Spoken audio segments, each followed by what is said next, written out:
What's up YouTube, this is Detroit Borg, and here we have the first generation iPad keyboard dock. Unfortunately, this is a product that apparently Apple has decided not to update for iPad 2. So the question is, does this work with iPad 2? Well, it certainly does, and I'm going to demonstrate that. But just to go over briefly what this keyboard is about, again, it's basically an iPad dock with a keyboard grafted onto it. It's not battery powered. The iPad powers the keyboard. So just like any Apple dock, on the back we have a dock connector and a line out for audio. Now, the keyboard itself is familiar territory to any Mac owner, so you'll recognize everything south of the top line. The top line are actually functions specific to an iPad. So these are the function keys on a standard Mac keyboard, but here they have a specific function for the iPad.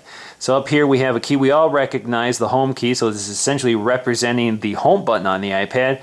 Then we have the spotlight search, brightness controls for the screen, the photo frame key, the keyboard key. So this brings up the virtual keyboard.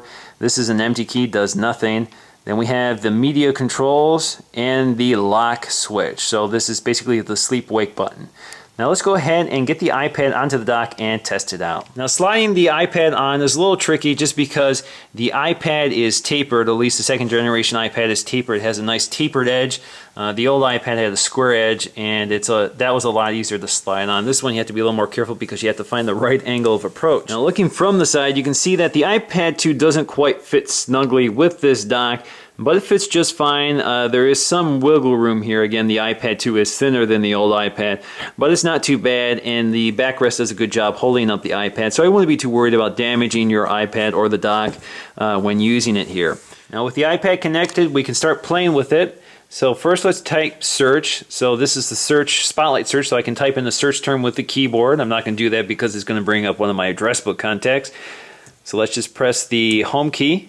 The home key brings us to the home screen, and we also have brightness controls, so we can control the brightness this way. We also have the picture frame key. So this brings me to my photo gallery, and it looks like this is just set to random. We also have the virtual keyboard key, but we're going to need an app that uses the keyboard. Now I'm in the Notes app, and you notice that I don't have a virtual keyboard, and that's because I'm attached to a keyboard. So if I want to invoke it, just tap the keyboard key. Now up here we have the media controls, so we have reverse, play, pause, forward, volume or mute, volume down, volume up. So let me just load the iPod app, and we'll start playing with it. Of course I have Coldplay loaded. Now we're just going to click play. We're playing Coldplay. I'm going to go to the next song, go to the previous song, or fast forward, volume down, or mute, volume down, volume up. Now just to demonstrate the keyboard, I'm going to load the Note app, and you notice that if I double tap the home key, just like on the home key on the iPad, it will bring up the app launcher. So let's go back to Notes. And we're going to tap on the screen, and we're going to start typing.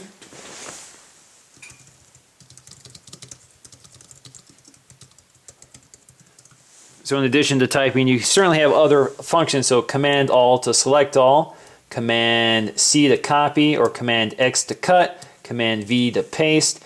You can also do caps lock keys, so if you want to type in all caps. You got all caps. You can tab. So basically, most of the functions that you expect to work on the Mac will work here. Even the direction keys, you have to keep in mind that you still have to interact with the screen most of the time. So for example, if you want to select an app or select text, you'll still have to touch it. And if you want to put your iPad to sleep, just tap the sleep key. Although I like the iPad keyboard in concept, I haven't really used it. In fact, I generally recommend the Bluetooth keyboard because I think the best orientation for using your iPad is actually in landscape mode, and you can't use this keyboard in landscape mode. You can only use it in portrait. So that means it's very inflexible, and of course it's not very portable. So this really is only good for a desktop. But since your iPad is such a portable device, I think you're better off getting something a lot more flexible like a Bluetooth keyboard. So once again, guys, this is Detroit Borg taking a look at the iPad 1 keyboard dock on the iPad 2. Thanks for watching.